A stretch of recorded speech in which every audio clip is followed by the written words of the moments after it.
Hello friends. आज कई दिन बाद आप आई हूँ तो किस्से कहानियाँ में आज एक कहानी लेकर आई। तो इसका शीर्षक है कोरी का दामाद। सुनिए ये कहानी। एक बूढ़ी अम्मा थी। कोरी एक जाति होती थी, उसको बोलते हैं। तो उनका एक ही बेटा था।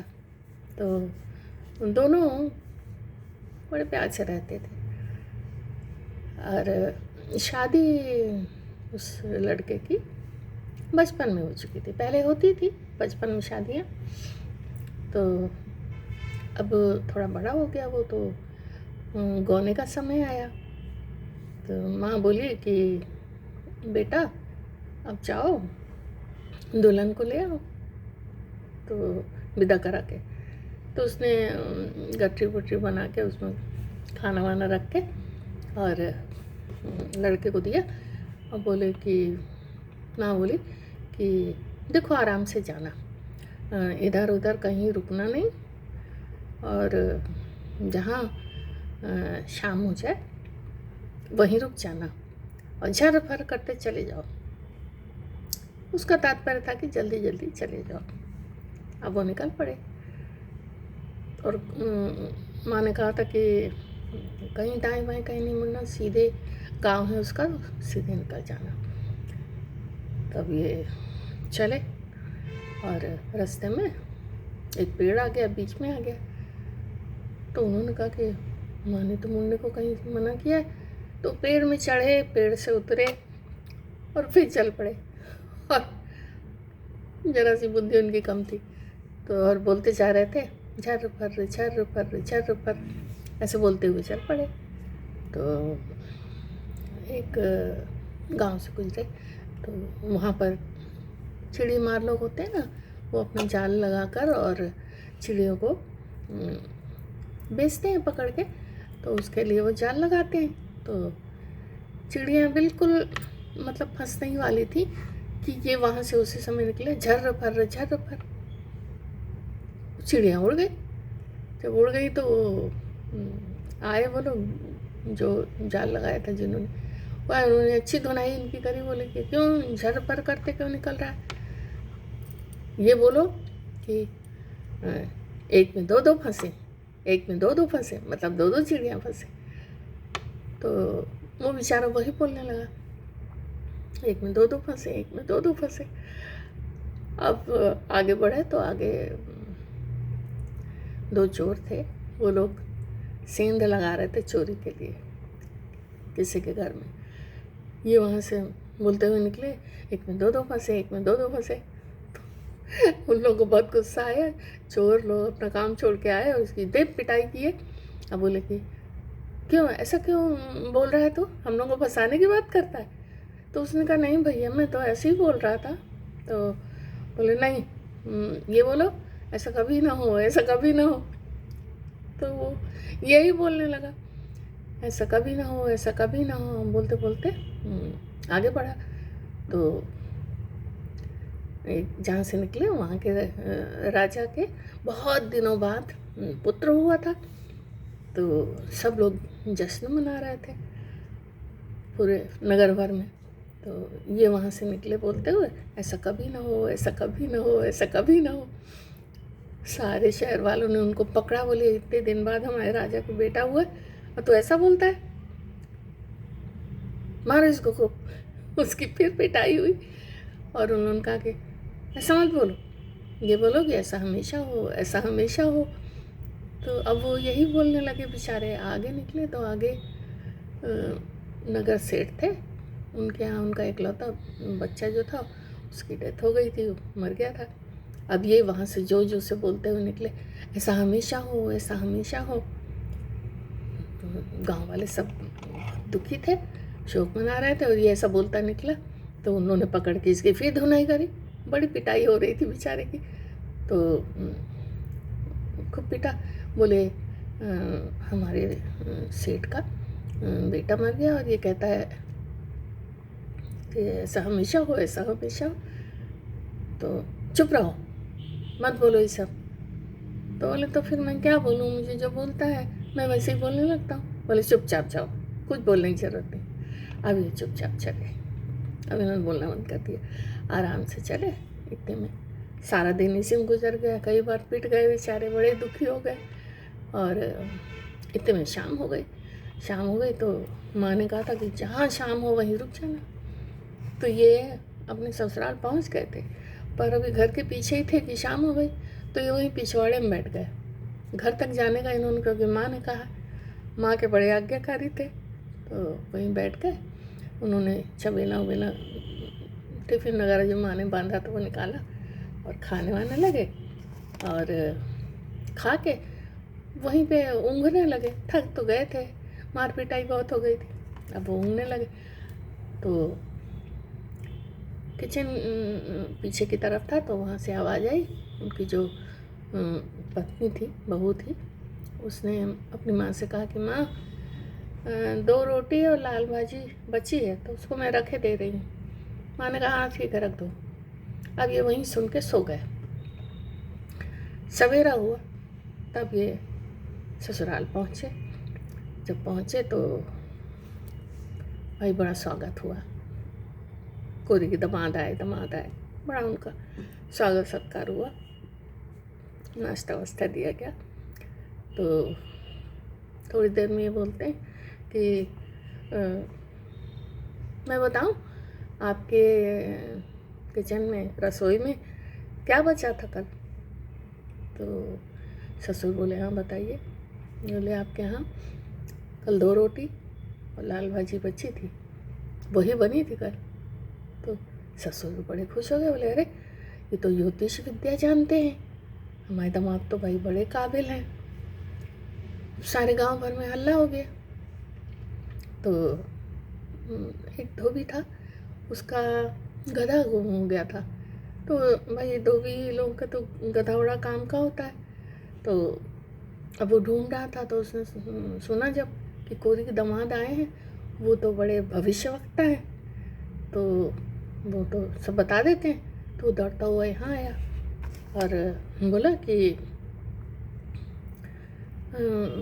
दामाद बाबू मेरा गधा गुम हो गया, तुम बता दीजिए, आप तो सब जानते हैं। तो अब ये तो फंस तो गए थे। तो इन्होंने कहा कि ठीक है, थोड़ा रुको, मुझे गणना वगैरह करने दो, मैं कल बताऊंगा।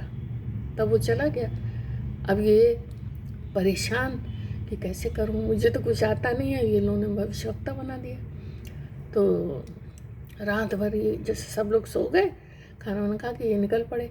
अब पूरे गांव का चक्कर उन्होंने लगाया, गधे को कोसते कोसते देखा कि उत्तर दिशा में तालाब था, उसके किनारे वो चल रहा है। अच्छा, गधों का क्या होता है कि वो ज़्यादा दूर जाते नहीं हैं, जहाँ चरते हैं वहीं चरते रहते हैं। तो ये आए फिर चैन से सोए, और वो धोबी आया। तो उसने कहा कि दामाद जी आपने कुछ देखा? इन्होंने गणना वणना ड्रामा किया और बोले कि हाँ मैंने देखा है, जाओ वो उत्तर दिशा में जो तालाब है वहीं मिलेगा। अब वो गया तो मिल गया। अब इनकी और ख्याति हो गई कि भाई कोई का दामाद तो बहुत बड़ा भविष्यवक्ता है। इतने में क्या हुआ कि वहाँ के जो राजा थे, उनकी पत्नी रानी का हार गुम हो गया, 9 लखा हार। तो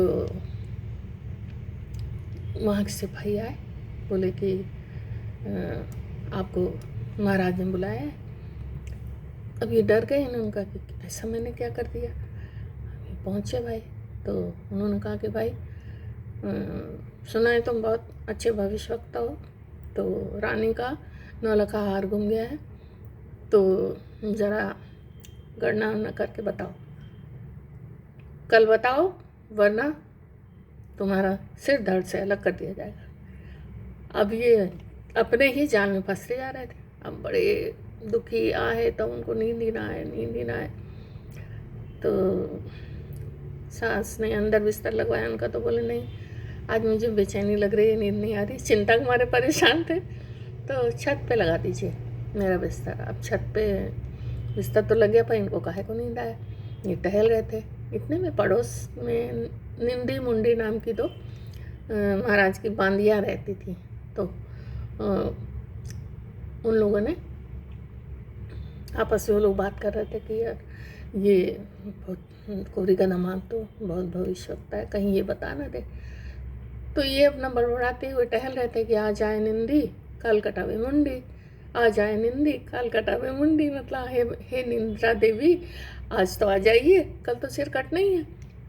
निंदी मुंडी ने सुना तो वो चौंक गई, बोले कि अरे ये तो हमारा नाम ले रहे हैं, मतलब कोरी दामाद को पता चल गया। तो वो लोग भागते दौड़ते आई और बोली कि हमको क्षमा करिए, आप तो सब जान गए, आप बहुत महान हैं, अब हमें जान बचाइए। तो बोले अब ये भाव दिखाने लगे, बोले हाँ मैं सब जानता हूँ, बताओ कहाँ है हाथ, लेके आओ। तो बोले लात के तो हम नहीं दे सकते हैं, वहाँ का जो स्नानागार है वहीं में एक आला है, वहीं पर उसमें हमने छुपा दिया है, हम वहाँ से ला नहीं पाए थे अभी तक। तो इन्होंने कहा कि अच्छा चलो जाओ, तुम लोग की जान बच जाएगी। अब ये भैया आराम से सोए। उसके बाद तो वहाँ से राजा के सिपाही लोग आए, बोले कि भाई महाराज बुला रहे हैं। तो इन्होंने को भाव दिखाना चाहते, हाँ कह दो अभी सो रहे हैं। 3-4 बार आए, बोले कह दो अभी नाश्ता कर रहे हैं, अभी स्नान कर रहे हैं। ऐसे करके भाव दिखाते हुए ये पहुँचे वहाँ पहुँचे तो गणना वणना का ड्रामा किया और फिर बोले कि आपका स्नानागार दिखाइए मुझे। तो राजा और सिपाही लोग सब वहाँ पहुँचे, दिखाया उनको। तो ये गए, वहाँ आला था जो, उससे इन्होंने हाथ निकाला और राजा के हाथ में दे दिया। अरे राजा तो बहुत प्रसन्न, बोले नहीं क्या कोरी का दामाद, कोरी की बड़ी प्रशंसा होने लगी, देखो कितना ज्ञानवान दामाद मिला है। तो उन्होंने कहा कि भाई तुम हमारे मंत्री बन जाओ, मतलब उनकी पोस्टिंग कर दी गई। तो ये बड़े खुश, इन्होंने कहा चलो हमारा ड्रामा चल रहा है, चलने दो। ये बन गए मंत्री। अब करना कुछ रहता ही नहीं था, जाते थे बैठते थे, इन्हें सम्मान मिलता था, चले आते थे। अब एक बार क्या हुआ कि चलता रहा ऐसे महीनों, उधर माँ बेचारी वेट कर रही थी, पर अब ये तो मगन हो गए थे। तो दूसरे देश के राजा ने युद्ध छेड़ दिया। तो खबर आई राजा के पास कि महाराज वो फलाने राजा की सेना आ गई है हमारे बिल्कुल एकदम पास तक। तो ये इनको सौंपा गया। राजा ने कहा कि भाई मंत्री जी जाओ, अब सेना होने लगी। अब तो इनकी सिट्टी पिट्टी गुम। इन्होंने कहा हमें तो कुछ आता ही नहीं, हम तो तलवार उठाना भी नहीं जानते, अब तो मरना है, ये ड्रामा नहीं चलेगा। तो इन्होंने पत्नी से कहा कि एक काम करो, डेरा डुग्गी बांधो, टीना टिपरा में गधे में सारा सामान लाद के, बोले धीरे धीरे रात की रात अपन भाग जाएंगे और माँ के पास पहुँच जाएंगे। तो यही हुआ, हम निकले वो लोग आधी रात में। तो जहाँ दूसरे देश की सेना रुकी हुई थी वहाँ पहुँचे तो गधे का थोड़ा पैर डगमगाया तो सारा सामान जो लदा था वो गिर गया। तो बड़ा बड़ा आवाज़ें आने लगी, टीना टिपरा सब गिरा उनका। तो वो लोग सिपाही लोग आपस में ही चिल्लाने लगे, अरे धावा बोल दिया उन लोगों ने, तो धावा बोल दिया, मारो मारो मारो काटो, मच गई एकदम। और ये चुपचाप कोने में छुपे थे, उन लोग आपस में ही मार मोड़ के ख़त्म हो गए। जब सब खत्म हो गया तो उन्होंने कहा कि अपनी पत्नी से कि अभी चलना नहीं पड़ेगा, चलो काम बन जाएगा। तो उसने कहा क्यों, अच्छा है भलाई इसी में निकल पड़ते हैं। बोले नहीं नहीं रुको, आराम से ठाठ से रह रहे हैं यार। तो उन्होंने अपना कपड़े उपड़े फाड़े और खूब खून वून लगाया, तलवार उठाई, वो खून से रंगी हुई, जाके पत्नी को घर भेजा और महाराज के पास पहुंच गए रात में। तो भाई वहाँ जगहर मच गई, सब जग गए।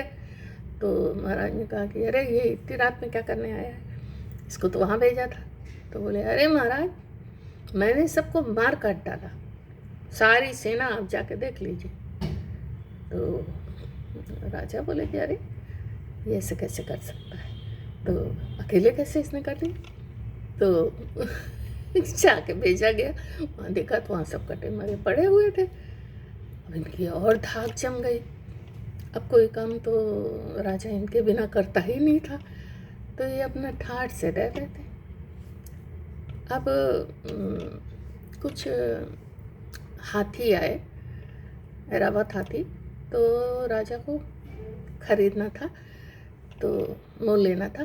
तो उन्होंने कहा कि अरे मंत्री को बुला लाओ, वो बड़ा ज्ञानी है, उसको हर चीज़ का नॉलेज है, ज्ञान है मतलब, तो उसको बुला लाओ।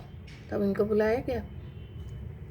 तो अब इन्होंने तो हाथी ही नहीं देखा था कभी।